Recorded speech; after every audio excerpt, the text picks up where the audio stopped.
The story begins, and we are shown some military trucks that were carrying a secret container far away from the city. Nobody knew what was inside it, but they had received orders to take it as far away from the city as quickly as possible. What could be inside it? Two soldiers were discussing this among themselves when suddenly a car coming from the front collides with them. The resulting explosion throws the container far away, and it bursts open. The soldiers report this to their seniors, but the response that comes back is, whoever is alive there, grab them and run away immediately, and leave whoever is injured right there. Before the soldier could understand anything, a man comes out of that container who, in the blink of an eye, kills all the soldiers. They quickly run far away. They thought that whatever this thing was, it would not be able to reach that far. But then that man attacks them too and kills them as well. A short while after dying, those soldiers stand back up again, because now they had become infected with a zombie virus. Unfortunately, the city of Las Vegas, which is one of the most densely populated cities in the world, was not very far from them. After this, they go into that city and start infecting the people there. This virus spread so fast that in no time, the entire city came under its grip, and this area had to be quarantined. The government dropped bombs on the entire city to stop them. They sent a full army of armed soldiers, but every single person who entered this area kept getting infected. Every possible attempt by the government to stop the virus failed. After this, they finally had to shut down the entire city. Now no one could go in and no one could come out. But despite this, there were some people who would illegally go inside to steal. Las Vegas used to be called the City of Money. But because of the virus, everyone had to leave the money in their homes and safes behind and run. It was believed that so much money was still buried in the casinos there that if anyone found it, they could live a life of luxury for 7 generations. Here we see a former military soldier named Scott, who used to be a military soldier in Vegas, but now he works as an ordinary chef. One day, while he was going about his daily work, he learns that a man named Tanaka has come to meet him. Tanaka was no ordinary person. The fact that he was meeting someone like Scott was a big deal in itself. He used to own several casinos in Las Vegas, but now they are all gathering dust. Scott wanted to know why he had come to him. Tanaka then tells him that he wants to assign him a special job. The fact was that in his casino, which falls inside the quarantine zone, there were still $200 million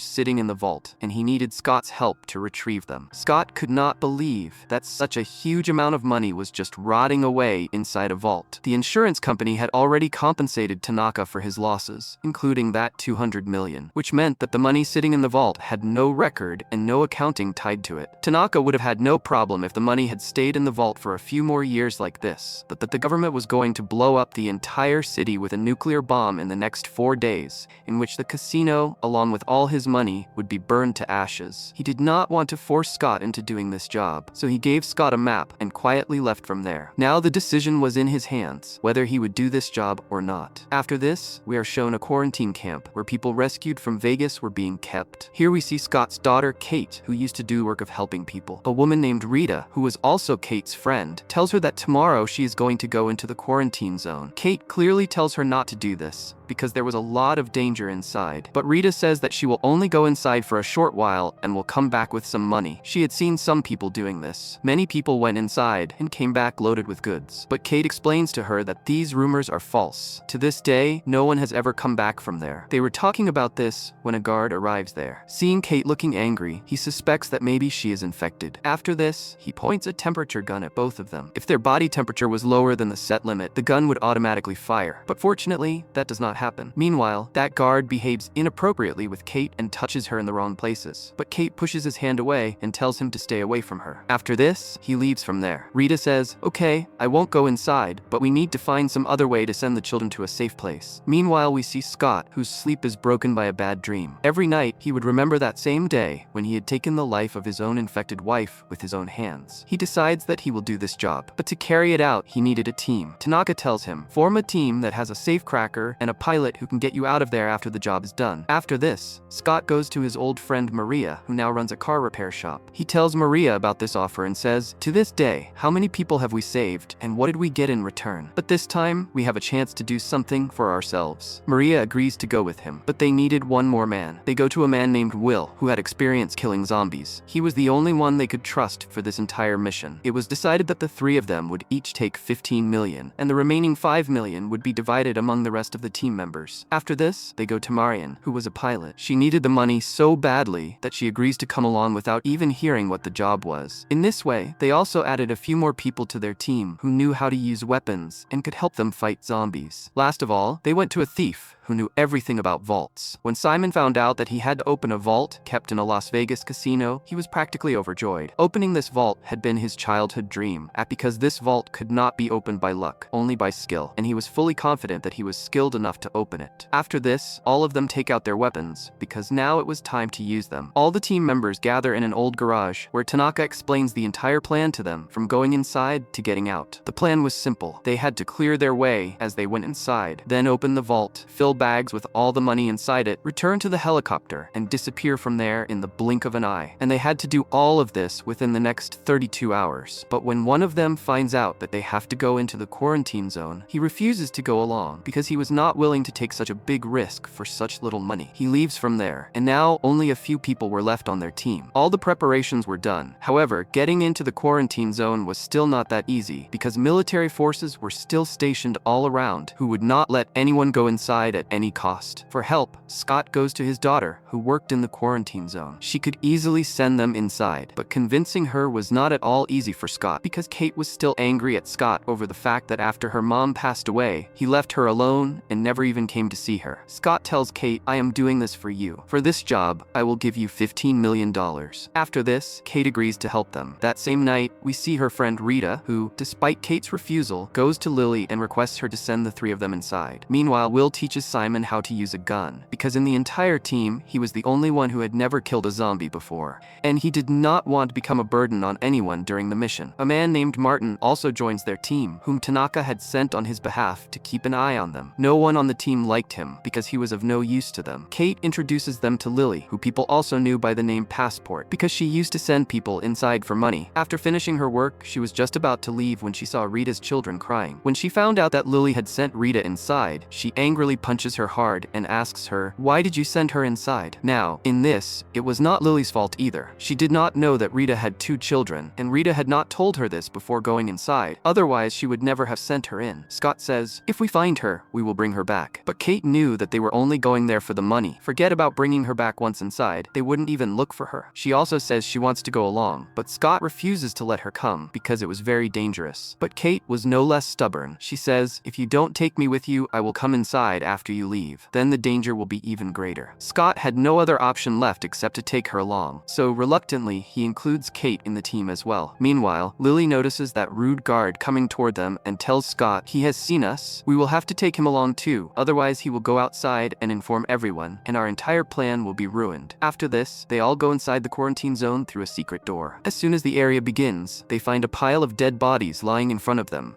seeing which Simon breaks into a cold sweat out of fear. Lily tells them that these people could not withstand the sunlight. "You should see them when it rains. A few drops will fall, and they will come back to life again." This city was even more dangerous than they had thought. The zombies had turned the entire city into a living graveyard. After walking a little further, they hear someone's voice, after which Lily immediately tells them to hide. In front of them appears a zombie tiger that used to guard this path, but because of the virus, it had lost its sense of smell. That's why it cannot detect their presence and quietly goes away from there. After this, Lily comes to Nathan and asks him for his gun, but as soon as Nathan hands her his gun, Lily shoots him in the leg. Everyone asks her why she did that, to which Lily explains that to move forward, they will have to make a deal with them. This is a gift that will make them happy. If we follow their rules, they won't even touch us. Soon, everyone was about to find out who Lily was talking about. Hearing the gunshot, 2 zombies arrive there. But these were not like the other zombies who attack humans without thinking. They look at them, but do not attack anyone. However, they take Nathan along with them as their entry fee. They ask where they took him. Lily says, "I don't know. I only know that whoever goes into that building becomes like them." Meanwhile, we see another zombie that was watching them from a distance, but it does not follow them because they had already paid the price. After this, they move forward. Marion asks Scott, "Who will you sacrifice next? Have you thought about it?" He says, "If the need arises again to sacrifice someone, don't think too much about it. Take care of that Martin, because the team doesn't need him at all. Tanaka has only sent him to keep an eye on us." Meanwhile, we see Nathan, who is dragged into Olympus. There their king, Juice, bites him and infects him too. Meanwhile, they all enter a building, where seeing a lot of sleeping zombies, Simon suddenly gets scared. Lily says, "Don't shine the light on their faces, they're sleeping. If they wake up, we'll be in trouble." They throw dim fluorescent tubes on the ground and move forward quietly. A girl named Chambers, who did not trust Martin at all, tells him to walk ahead. But this makes Martin so angry that he deliberately leads her off the path. As Chambers moves forward to pick up the fluorescent tube, one of the zombies comes alive. Chambers takes care of it, but then another one wakes up. One of the zombies accidentally drops a utensil, causing so much noise that those zombies wake up with a jolt. Everyone goes to help Chambers, but there were even more zombies there, who surround all of them from every side. Chambers tries to fight off the zombies and escape, but Martin betrays her again and closes the door from outside. Mikey asks Martin, "Where did she go? I saw her right behind you." But then Chambers breaks through a window and appears in front of him. The zombies climb on top of her and infect her too, after which Mikey, with a heavy heart, has to shoot her. Soon, they reach the casino where the vault of money was. Here, compared to other places, there were very few infected people, and the ones that were there, they killed. Kate says, "I don't think Rita would still be alive." But Lily tells her, "Don't give up so soon. A few months ago, when a man didn't come back out, I left from there. I thought he had died, but 3 days later he came back alive. He had escaped from there, just before getting infected." There, they find a pile of blueprints and maps lying around, which means they are not the only ones whom Tanaka had sent here to retrieve the money. A team of people must have come here before them too, but no one returned alive. Scott divides the team, and everyone gets to work on their respective tasks. Martin and Lily are stationed outside to keep watch. Marion goes up to the helipad, where she was supposed to start the helicopter, and Simon goes to the vault. Martin makes a deal with Lily that if she helps him get a blood sample from the Queen, in return, he will get all of Champ's people to a safe place. Lily agrees to this. After this, he fires a shot in the air, and they wait for the Queen to arrive. Scott starts the generator, which brings the lights back on there. Meanwhile, Will and Simon, killing zombies along the way, reach the vault. Simon, on seeing the locker, practically goes crazy with joy. But the danger was still not over. Before the vault, there were some trigger points, and if they stepped on them, their bodies would be blown to pieces. There, they find the bodies of other people who had tried to open the vault before them, but all of them had been killed. Seeing their condition, no one had the courage to move forward. The good thing was that the trigger points only worked once, meaning if somehow they could trick it, things could work out. After this, Will goes down and brings up a zombie. They tell it to go ahead, but it wasn't foolish enough to do that, so Will shoots it and brings another zombie. This time, they lure it forward with the promise of food, and as soon as it steps on the trigger points, a hail of bullets rains down on it. One by one, it clears all the safety points, and now the danger was almost non-existent. Meanwhile, Martin sees that the Queen has fallen into his trap. She comes in front of the two of them, but when she sees that these people have nothing set aside for her, she gets angry at them. Martin grabs the Queen, but the other zombie attacks him. It was about to infect him when Lily kills it. After this, Martin comes near the Queen and starts cutting her neck with a wire. Lily says, "What are you doing? You just needed a blood sample, didn't you?" But Martin was willing to go to any extreme just to please his boss. Meanwhile, we see Rita, who was in Juice's captivity. He was about to infect her when he hears the Queen's screams, after which he goes to find her. Scott sees on the news that the government, under public pressure, had decided to blow up this city with a nuclear bomb 24 hours earlier than the scheduled time. This meant that they now had only a few hours left to steal the money and escape. Meanwhile, the helicopter that Marion was trying to start catches fire because it was old. She manages to put out the fire somehow, but now, whether it would start or not was entirely in fate's hands. Scott quickly comes up and asks how much more time it would take to open the vault, but Simon, who was just about to open it, gets distracted because of him. He shouts at Scott, "Listen to me carefully. This locker is one of the most high-tech lockers in the world. If you distract me one more time, this vault will never open. Understand?" Seeing him so serious, Scott steps back for once and lets him do his work. They did not tell him that there were only a few hours left before the bomb would explode. Otherwise, he would have gotten scared. Meanwhile, when Juice reaches the Queen, he finds her there with her head cut off. Seeing this, Juice becomes extremely angry. He brings her to his entire Olympus, and when he cuts open the Queen's belly to take out the baby, he finds that the baby was already dead. Seeing this, his eyes turn bloodshot with rage. After this, he prepares his army and declares war. Unaware of the danger, Scott and his team were still trying to escape with the money. There, they find some money, which they divide among themselves. Scott had never seen so much money before, but compared to what was inside that vault, this amount was nothing. Meanwhile, Simon, who had been working for a long long time to open it, finally manages to break the lock. When they open the door of the vault, seeing the money inside, their eyes go wide with shock. They quickly start filling all the money into bags and loading it into the helicopter. In no time, they had emptied the entire vault. But meanwhile, Scott notices that Kate was not there. He tries hard to find her, but he cannot find her anywhere because Kate had gone alone to look for Rita. Meanwhile, we see Juice, whose entire army was moving toward that casino. Soon the building becomes empty,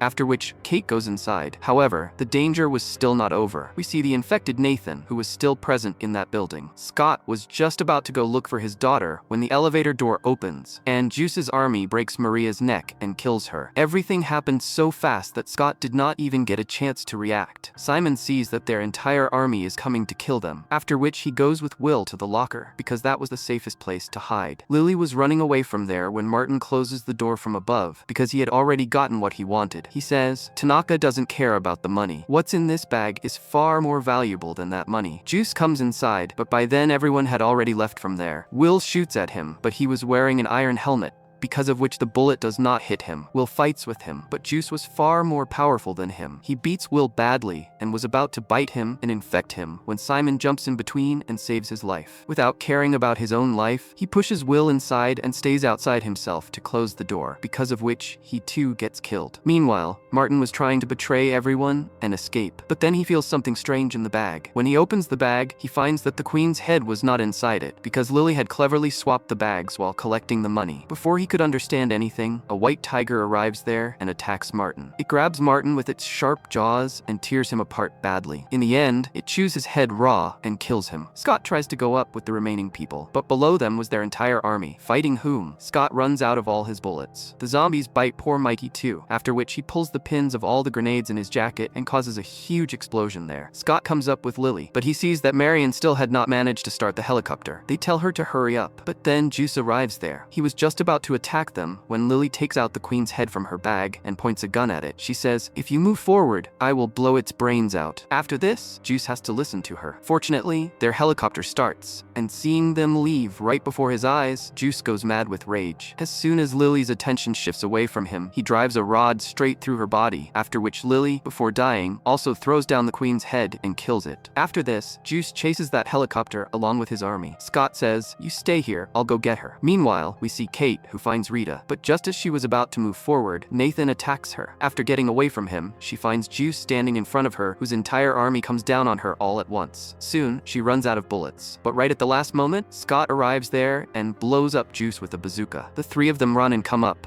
but there was no helicopter there to rescue them. Scott thought that Marion had betrayed him, but then Kate hears the sound of a helicopter. She had tried to run away, but at the last moment, her conscience woke up. They all quickly get into the helicopter, but then Juice arrives there too. Marion quickly tries to take the helicopter far away, but Juice takes a long leap and jumps straight into the helicopter, which throws off their balance. They start to crash, but Marion somehow manages to stabilize it. Scott tries his best to kill Juice, but by mistake, a bullet hits Marion, badly injuring her. She somehow manages to bring them outside the quarantine zone, but then she sees a nuclear missile heading toward the city. Meanwhile, Juice infects Scott too, but before he could kill him, a huge nuclear explosion occurs, and the light from it blinds Juice's eyes, and taking advantage of just this moment, Scott shoots him dead. Soon, the shockwaves from the explosion hit their helicopter, causing it to crash badly. A while later, when Kate regains consciousness, she sees that both Marion and Rita had not survived the crash. Scott was still breathing, but unfortunately, none of this mattered anymore, because he had already been infected.